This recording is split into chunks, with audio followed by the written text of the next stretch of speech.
It's a debate that has raged for a very long time. In fact, it's been a debate since I first got on the sim back in late 2019. Shocks. Maxing out the shocks, running minimum shocks, running, average shocks, right? Just taking your shocks and putting them all at one setting, usually the max, and running it as is. For a very long time, I have always said that to me, it's best to tune the shocks, optimize the shocks to the actual track, not just to max them out and leave them. And although it's worked really well for me, there are a lot of people who still believe that you should max out the shocks. So today we're going to actually take a look at it. I did a couple of blind tests on the track with the track settings all exactly the same. Went out, did some runs, the exact same number of laps, ran it as hard as I possibly could on the exact same line, and we're going to compare the results and see what happened next.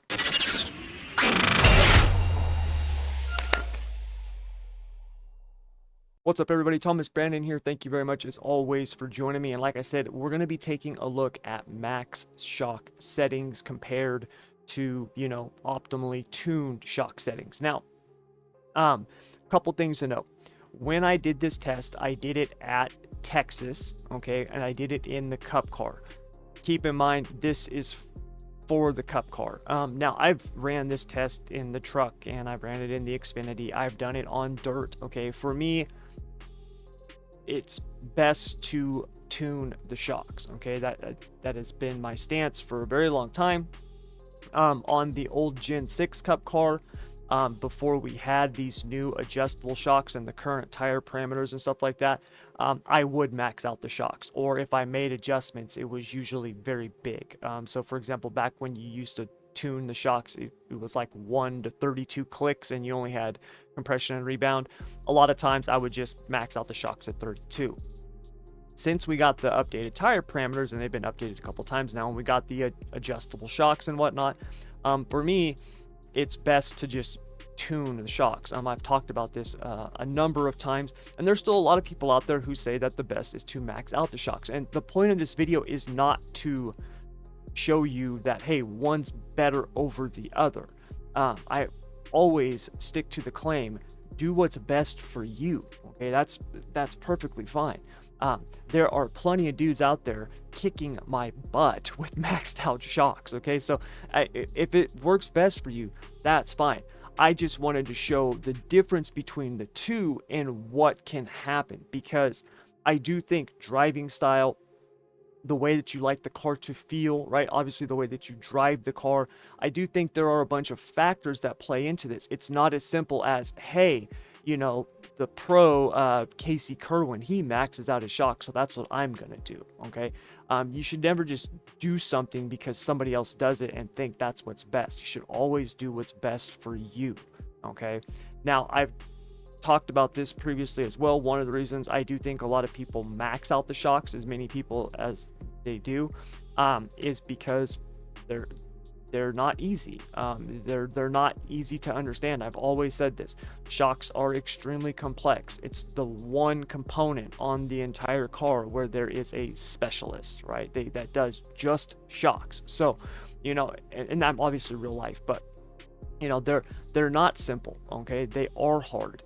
It does take time to learn, and it is a lot of trial and error. So I understand when people are like, dude, I don't want to do that. I don't want to waste time doing it. I'm just going to max them out. That's what works for me. I get that. I really do.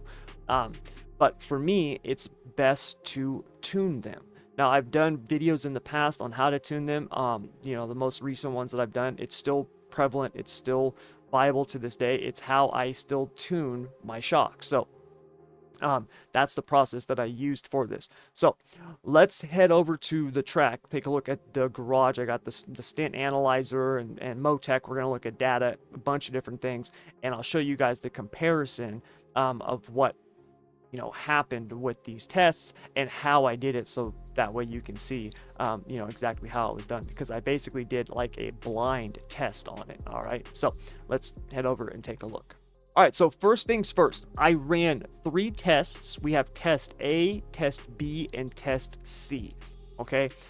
What I did was they're all the same suspension components, same bars, springs, none of that was touched. The only thing that was changed was the shocks. Okay. So on one test, I had, more of my base starting point with shocks. There were a couple of adjustments, but I adjusted it more based on feel. We had one where it was all maxed out, and then we had another one where I actually got into Motec, spent a little bit of time optimizing the shocks, really looking at the data, and then doing it. And then what I did was I basically saved them as test A, test B, test C, went out and ran the 3 tests all back to back. The track, I generated the track state, so it was just a randomly generated track state. I randomly generated the weather, and then what I did was I turned off dynamic weather. So the track temp didn't change, the weather didn't change, all of that was exactly the same through the 3 tests, okay? And what I found was pretty interesting. So first of all, if we look at these, let's pull these 3 tests up here on Motec. We'll take a look at which one is which. So if we go to the garage section here, you will see that the colored lines, which is test A, that is the base shock package. Test B is the maxed out shocks, and then test C was the optimized shocks. Okay, when I went out and did the runs, I had no timing data on, none of that stuff. I couldn't see my delta bar or anything like that, and like I said, I just picked it, hopped in the car, and went. I didn't know what was what. I just went out there and drove, pushed it as hard as I could for 25 laps. The way that I did that was based on fuel, so I ran it down to 12 gallons remaining. There was the last test, I did do an extra lap just because I wasn't paying attention, and then looked at the data. Now, I will say this, when I was driving the car, especially after it only took a couple of laps, maybe 3 or 4 laps, I could tell which setup was which. I didn't know exactly which one was which, but I knew when I was driving the car with the maxed out shocks. I could tell the difference, okay? I could definitely feel it. The car felt much stiffer. Now, I still pushed it as hard as I could, because I'm going to be honest with you. As much time as I spend tuning shocks and stuff like that, I wish maxing them out was best for me. I really do. It would save me a ton of time. It really would. But for me, it's just not the case. So when we look at the stint analyzer here, and if you don't have this, I would highly recommend getting it. It is a phenomenal tool. It's completely free. You can just go to just Google search or whatever you have, stint analyzer, and it'll pop up. Looking at the 3 runs here, this one right here, which is, I want to say this is test C. It went B, A, C, I believe. If we can only compare 2 stints. So hold on, let's pick these first 2. So yeah, test B, test A, and then test C. Okay, so B, A, C. If we look at B and A here, first of all, comparing the 2 stints, this is the maxed out shocks is test B, test A is the base shock package, okay, with just a little bit of tuning based on feel. What you'll notice here is in the beginning, the maxed out shocks are faster. They are absolutely faster. And for me, what I noticed is after about probably 15 laps, I really started to kind of lose the handle of the car.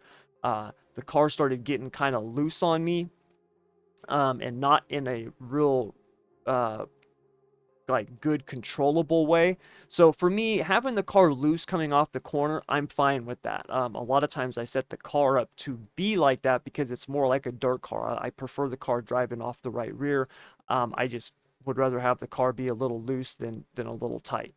So that's fine with me. But what this thing was doing is it wasn't like loose on throttle. Like it just felt like it was just loose. Like it was overheating the tires and then it was kind of sliding around. Now, what happened is it was like that for about 4 or 5 laps, and then it kind of came back in, and then I was able to finish off the run, and the rest of the run was good, but it was definitely slower. This setup over here, test A, was a little bit off, a little bit slower in the beginning, and then much better over the long run. If we look at just these two here, you'll see that our 3-lap average, the maxed out shocks was faster between these top two. 5-lap average, maxed out shocks. 7-lap, maxed out shocks. 10-lap, maxed out shocks. And then when we get into the second part of the run, the 15, the 20, and the 25 lap, the tuned shocks are faster. Okay, so in that situation, it's kind of a trade-off, right? Which one or do you want? Do you want more short run speed or do you want more long run speed? For me, I'll always choose long run because although, especially in the stints that I usually race or splits that I usually race in, we have more cautions. I still prefer a long run car for when we do get those long runs, right? But with the optimized shock package, this one basically beat both of those just flat out across the board.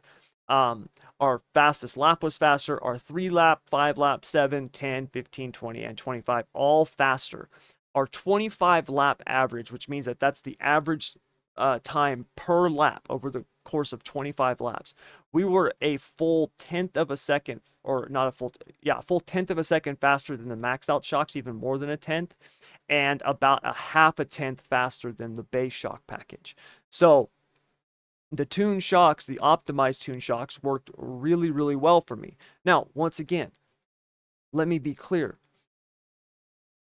It's based on you, right? Like, I don't really like the way that maxed out shocks feel. I think the car feels really stiff. I don't think it has a lot of life. I just don't like the way that it feels.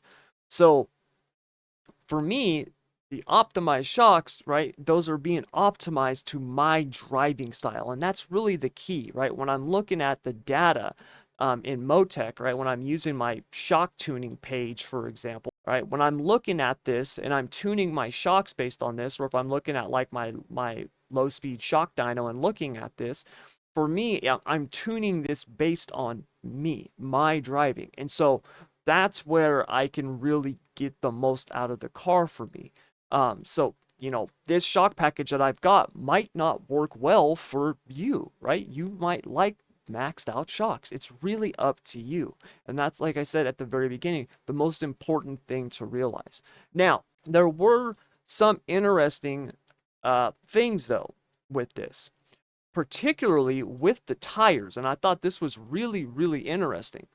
If we compare the tires of these 3 stints, all right, we have max shocks, base shocks, and optimized shocks. What you'll notice is that the tire wear and the heat are very, very different. Now, keep in mind this bottom one, I did do 1 extra lap, but I mean, temp and wear wise, I mean, it's not going to be 5%, 3%, right? You can see it's a lot different. So what this says to me is that the maxed out shocks are the coolest temps, okay? And you'll notice also that the right front, for example, we have a lot more tire left, same thing on the left front, than we do on either of the tuned shocks. What this tells me is that when you're tuning the shocks, it's getting more out of the tire. All right, that's what that tells me. Remember, the tire itself, right, particularly the sidewall, is a spring. That's essentially what it is. It has a spring rate. So when you max out your shocks, essentially you're taking some of that away, right? Essentially what you've created is just a solid rod. So when you tune the shocks, it's allowing that tire to work more. And that was the feeling that's the feeling I get from the car, and that's also right here in the data and the results. You can see that yes, our temps were higher, our wear was even more on certain tires, but the car was faster. One thing that people don't understand about tire wear is they think of this number as it being linear, right? In terms of like a linear correlation, in terms of more wear equals slower lap times. That's not necessarily the case, okay? The tire, as it wears, you can still be very, very fast. You can. It's just that the tires lost some grip. If the balance of the car is set up to handle that, no pun intended, to handle that loss of grip over the course of those laps, then it's okay. You can still be fast and the car will still work well. All right. I'm fine with these tires being worn out more than these ones up here because the car still felt really good. In fact, the car felt better even though my tires were worn out more than the maxed out shocks did. And over the course of a 25 lap run like I did here, that is what gave me the best results. And that's why for myself, I like to tune and optimize my shocks. But once again, disclaimer, it's based off you, okay? You're not me. You don't drive like me, all right? Just like you don't drive like the people out there, the pros or whoever, right? That just maxes out their shocks, okay? And I'm not saying you can't do that. What I'm saying is if you are doing that and you've never tried to optimize it or tune it and see if it can help you, give it a shot because you may find that even just a couple of little adjustments can go a long, long way in helping not only your short run speed, but your long run speed. All right, you guys, so that is going to do it all for this video. I just wanted to show you that really quick because, like I said, it's been a big debate for a very long time. I've talked about this topic before in previous videos, especially the videos where I've actually shown how I tune my shocks. But I just had people recently asking me about this again. It's come up, I've been getting messages and stuff like that, asking me, hey, do I max out my shocks? Hey, I've had some people during one of my live streams, they actually saw my setup and then sent me a message asking me like, hey, how come you tune your shocks like that? Why don't you just max them out? That's what so-and-so does. That's what other people do. And, they're pros, that type of stuff. And so I wanted to put this out just so you know that there is no unicorn. I talk about this all the time. There is no magic unicorn setup. There just isn't. Especially with these next gen cup cars, right? It's so important that you understand getting the car comfortable for you is the most important thing, right? Because here's the thing. This is something that I've noticed in all the next gen cup races that I've done, especially over this last, 7 months, is the first 10 laps, pretty much everybody's going to be fast, right? When you're on fresh tires, pretty much anybody's fast, right?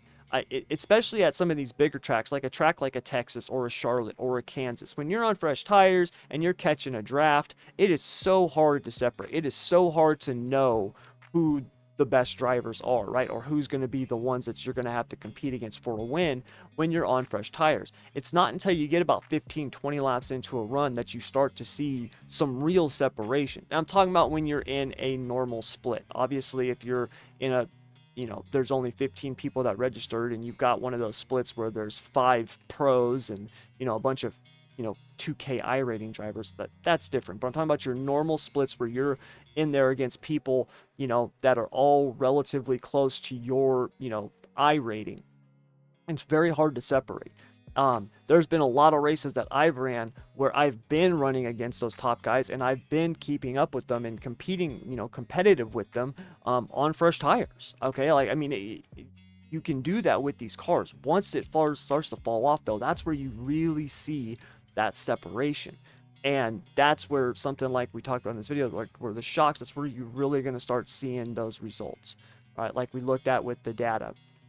Those first 10, 15 laps, very, very close, all right?